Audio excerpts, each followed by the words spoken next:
জানিয়ে দেব সর্বশেষ আপডেট বাংলা সংবাদ। শুরুতেই শিরোনাম।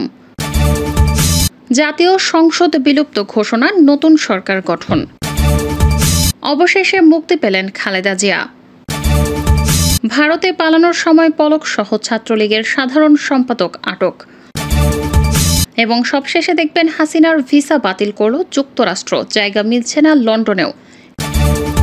এতক্ষণ শুনছিলেন সংবাদ শিরোনাম, এখন থাকছে বিস্তারিত।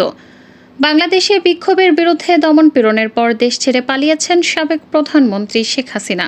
এ অবস্থায় দেশের বর্তমান পরিস্থিতি নিবিড়ভাবে পর্যবেক্ষণ করার কথা আগেই জানিয়েছিল যুক্তরাষ্ট্র। একই সঙ্গে বাংলাদেশে অন্তর্বর্তী সরকার গঠন প্রক্রিয়াকে গণতান্ত্রিক ও অন্তর্ভুক্তিমূলক হওয়ার আহ্বানও জানিয়েছে দেশটি। এর মধ্যে স্টেট ডিপার্টমেন্টের একটি ঘনিষ্ঠ সূত্র নিশ্চিত করেছে, বাংলাদেশের সাবেক প্রধানমন্ত্রী শেখ হাসিনার ভিসা বাতিল করেছে যুক্তরাষ্ট্র। ব্রিটিশ সাংবাদিক ডেভিড বার্গম্যান টুইটে একথা জানিয়েছেন। শেখ হাসিনা সোমবার বিকেলে বাংলাদেশ ছেড়েছেন এবং ভারতে বসেই তার পরবর্তী পদক্ষেপের বিষয়ে সিদ্ধান্ত নেবেন বলে জানা গেছে। হাসিনার ছেলে সজীব ওয়াজেদ জয় ভার্জিনিয়ায় থাকেন। মার্কিন যুক্তরাষ্ট্রে হাসিনার ভ্রমণের কোনো পরিকল্পনা ছিল কিনা তা স্পষ্ট নয়। বার্গম্যান সামাজিক মাধ্যমে লিখেছেন, হাসিনা যুক্তরাজ্যে আশ্রয় চাওয়ার কথা বিবেচনা করছেন। সেখানে তার বোন শেখ রেহানা এবং ভাগ্নি এমপি টিউলিপ সিদ্দিক থাকেন। হাসিনা যে পদ্ধতিতে ব্রিটেনের কাছে আশ্রয় চেয়েছেন, অভিবাসন আইন অনুযায়ী তা সম্ভব নয়। শেখ হাসিনা যে পদ্ধতিতে ব্রিটেনের কাছে আশ্রয় চেয়েছেন, অভিবাসন আইন অনুযায়ী তা সম্ভব নয়। ওই পদ্ধতিতে কাউকে আশ্রয় দিতে পারে না ব্রিটেন। সে দেশের স্বরাষ্ট্র মন্ত্রকের সঙ্গে যোগাযোগ করে ওই তথ্য পেয়েছে ভারতীয় সংবাদ মাধ্যম এনডিটিভি। কিয়ার স্টারমারের নেতৃত্বাধীন যুক্তরাজ্য সরকারের বিদেশ মন্ত্রকের এক কর্মকর্তা জানিয়েছেন, কঠিন সময়কে ব্যক্তি বিশেষকে আশ্রয় দেওয়ার ইতিহাস রয়েছে ব্রিটেনের, কিন্তু ব্রিটেনে পৌঁছে সেখানে আশ্রয় চাওয়ার নিয়ম নেই। তিনি আরও বলেন, যাদের আন্তর্জাতিক নিরাপত্তা প্রয়োজন তারা দেশ ছাড়ার পর প্রথম যে নিকটবর্তী নিরাপদ দেশে পা রাখছেন সেখানে আশ্রয় চাওয়ার কথা। ব্রিটেনের মন্ত্রকের বক্তব্য অনুযায়ী ব্রিটেনে গিয়ে সেখানে আশ্রয় চাইতে পারবেন না হাসিনা। আগে থেকে তাকে আবেদন জানাতে হবে আশ্রয়দানকারী দেশের সরকারকে। এক্ষেত্রে হাসিনা সেই সময় পাননি, তাই এখনও তার কাছে সবুজ সংকেত আসেনি। তবে বাংলাদেশের পরিস্থিতি নিয়ে উদ্বেগ প্রকাশ করেছে স্টারমার সরকার। একটি বিবৃতিতে ব্রিটেন জানিয়েছে, তারা গত কয়েকদিনে বাংলাদেশে ঘটে যাওয়া রাজনৈতিক উত্থানের ঘটনার নিরপেক্ষ তদন্ত চায়। দেশ ছেড়ে পালাতে গিয়ে বিমানবন্দরে আটক হয়েছেন ঢাকা বিশ্ববিদ্যালয় শাখা ছাত্রলীগের সাধারণ সম্পাদক তানভীর হাসান সৈকত ও মহানগর উত্তরের সভাপতি রিয়াজ মাহমুদ। মঙ্গলবার বিকালে তাদের হযরত শাহজালাল আন্তর্জাতিক বিমানবন্দরে আটক করা হয়েছে। এ দুই নেতার নেতৃত্বে ছাত্রলীগ ঢাকা বিশ্ববিদ্যালয় ও রাজধানীতে সাধারণ শিক্ষার্থীদের ওপর নৃশংস হামলা চালিয়েছে। এছাড়াও নাটোর ৩ আসনের সাবেক সংসদ সদস্য ডাক টেলিযোগাযোগ ও তথ্য প্রযুক্তি প্রতিমন্ত্রী জুনায়েদ আহমেদ পলক ভারতে পালানোর সময় আটক হয়েছেন। মঙ্গলবার হযরত শাহজালাল আন্তর্জাতিক বিমানবন্দর থেকে তাকে আটক করা হয়। এনডিটিভির সাক্ষাৎকারে সজীব ওয়াজেদ জয় বলেছেন, হাসিনা দেশ ত্যাগ করতে চাননি। বেশ কয়েক সপ্তাহের বিক্ষোভের পর সোমবার বাংলাদেশের সদ্য বিদায়ী প্রধানমন্ত্রী শেখ হাসিনা দেশ ত্যাগ করতে বাধ্য হয়েছেন। তবে তিনি দেশ ত্যাগ করতে চাননি বলে এনডিটিভিকে এক সাক্ষাৎকারে জানিয়েছেন যুক্তরাষ্ট্রে বসবাসকারী তার পুত্র সজীব ওয়াজেদ জয়। সাক্ষাৎকারে জয় বলেছেন, তিনি দেশেই থাকতে চেয়েছিলেন, কোনোভাবেই দেশ ত্যাগ করার কোনো ইচ্ছা ছিল না তার। আমরা সার্বক্ষণিক তার শারীরিক অবস্থার বিষয়ে সতর্ক ছিলাম, যার ফলে পরিবারের সবাই তাকে দেশ ত্যাগের অনুরোধ করলে তিনি দেশ ত্যাগের সিদ্ধান্ত নেন। গত 15 বছরে বিরোধী দলকে দমন পীড়ন করেছেন হাসিনা, কেড়ে নেওয়া হয় বাক স্বাধীনতা। সর্বশেষ তার বিরুদ্ধে বিক্ষোভ কয়েকশো জনতা নিহত হন। এরপরই তিনি পদত্যাগ করেন এবং দেশ ত্যাগে বাধ্য হন। বিএনপি চেয়ারপারসন এবং 3 বারের প্রধানমন্ত্রী বেগম খালেদা জিয়াকে মুক্তি দেওয়া হয়েছে। আজ মঙ্গলবার এক আদেশে তাকে মুক্তি দেওয়া হয়।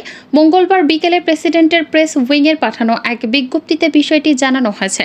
বৈষম্য বিরোধী ছাত্র আন্দোলন চলাকালে রাজধানীতে নাশকতার অভিযোগে একাধিক মামলায় বাংলাদেশ জাতীয় পার্টির সভাপতি ব্যারিস্টার আন্দালিব রহমান পার্থ ও গণ অধিকার পরিষদের সভাপতি ও ডাকসুর সাবেক ভিপি নুরুল হক নূরের জামিন দিয়েছে আদালত।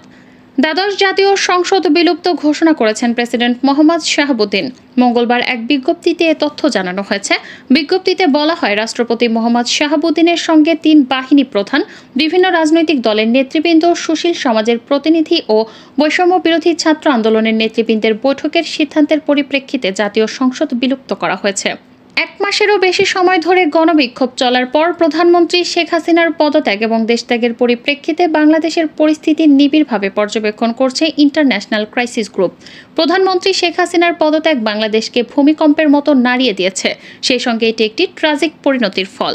সাম্প্রতিক সপ্তাহগুলোতে ৩০০ জনেরও বেশি লোক নিহত হয়েছে। তাদের মধ্যে বেশিরভাগ বিক্ষোভকারী, পুলিশ, আধা সামরিক বাহিনী এবং ক্ষমতাসীন আওয়ামী লীগের সদস্যদের গুলিতে নিহত হয়েছেন। শেখ হাসিনা সরকারের প্রতি ব্যাপক অসন্তোষের জেরে এই বিক্ষোভের আবির্ভাব ঘটে। ১৫ বছরের ক্ষমতায় থাকাকালীন হাসিনার সরকার ক্রমবর্ধমানভাবে কর্তৃত্ববাদী হয়ে উঠেছিল এবং দেশের অর্থনীতিকে খারাপ দিকে পরিচালিত করেছিল। হাসিনা যখন প্রতিবাদী ছাত্র নেতাদের সঙ্গে সংলাপের পরিবর্তে অহংকার এবং বর্বরতার আশ্রয় নিয়েছিলেন, তখনই তার ভাগ্য নির্ধারণ হয়ে যায়। তিনি বাংলাদেশিদের শেষ প্রান্তে ঠেলে দেন। হাসিনার পদত্যাগে হয়তো আরও রক্তপাত এড়ানো সম্ভব হবে, আর যাতে কোনো মৃত্যু না হয় সেই বিষয়টিকে অগ্রাধিকার দেওয়া উচিত, তা সে বিক্ষোভকারী হোক বা আওয়ামী লীগের সমর্থক। দেশে ১৫ বছরের প্রতিযোগিতামূলক নির্বাচন হয়নি। বর্তমান সংকট বাংলাদেশকে প্রকৃত গণতন্ত্রের পথে ফিরিয়ে আনার একটি সুযোগ, যা গত ৩ দশকে মারাত্মকভাবে ক্ষতিগ্রস্ত হয়েছে। অন্তর্বর্তী সরকারের উচিত ছাত্র নেতাদের সঙ্গে নিয়ে কাজ করা, যারা রাজনৈতিক সংস্কারের লক্ষ্যে জনগণের সম্মান অর্জন করেছে। শেখ হাসিনার দেশ ত্যাগের সংযম দেখানোয় বাংলাদেশ সেনাবাহিনীর প্রশংসা করেছে যুক্তরাষ্ট্র। তবে সেই সাথে গণতান্ত্রিক উপায়ে একটি অন্তর্বর্তী সরকার গঠনের আহ্বান জানিয়েছে দেশটি। এক প্রতিবেদনে যুক্তরাজ্যের বার্তা সংস্থা রয়টার্স এ তথ্য জানায়। প্রতিবেদনে বলা হয়, সোমবার হোয়াইট হাউসের মুখপাত্র বলেন, যুক্তরাষ্ট্র দীর্ঘদিন ধরে বাংলাদেশে গণতান্ত্রিক অধিকারকে সম্মান করার আহ্বান জানিয়ে আসছে এবং আমরা অন্তর্বর্তী সরকার গঠনকে গণতান্ত্রিক ও অন্তর্ভুক্তিমূলক করার আহ্বান জানাচ্ছি। আজ যে সংযম দেখিয়েছে তার জন্য আমরা সেনাবাহিনীর প্রশংসা করি। শেখ হাসিনা সরকারের পতনের পর বাংলাদেশের পরিস্থিতির দিকে ভারতের নজর রয়েছে। সেই সাথে বাংলাদেশ সেনাবাহিনীর সাথেও যোগাযোগ রাখা হচ্ছে বলে জানিয়েছেন ভারতের পররাষ্ট্রমন্ত্রী এস জয়শঙ্কর। মঙ্গলবার ৫ আগস্ট দেশটির সব দলের সাথে আলোচনা শেষে এ তথ্য জানান তিনি। খবর আনন্দবাজার। বৈঠকে এস জয়শঙ্কর বলেন, শেখ হাসিনা বর্তমানে দিল্লিতে রয়েছেন, তাকে সেফ হাউসে রাখা হয়েছে। তিনি মানসিকভাবে বিপর্যস্ত, তাই তাকে কিছুটা সময় দেওয়া হয়েছে। শেখ হাসিনা এখনও নিজের ভবিষ্যৎ পরিকল্পনার কথা ভারত সরকারকে জানায়নি। এক্ষেত্রে শেখ হাসিনার বক্তব্য শুনে পরবর্তী পদক্ষেপ গ্রহণ করা হবে, ঠিক করা হবে বলে জানান তিনি। ঢাকার বিভিন্ন ওয়ার্ড ও থানা থেকে খণ্ড খণ্ড মিছিল নিয়ে নয়াপল্টন বিএনপির কার্যালয়ের সামনে আসছেন দলের নেতাকর্মীরা।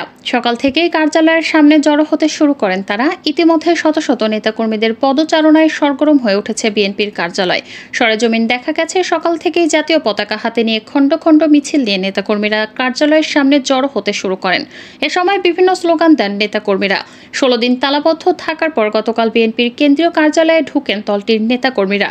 এদিন বিকাল ৩টা ৫৩ দিকে বিএনপির ভাইস চেয়ারম্যান ডক্টর আসাদুজ্জামান রিপনের নেতৃত্বে দলের নেতাকর্মীরা হাতুড়ি দিয়ে তালা ভেঙে কার্যালয়ে প্রবেশ করেন।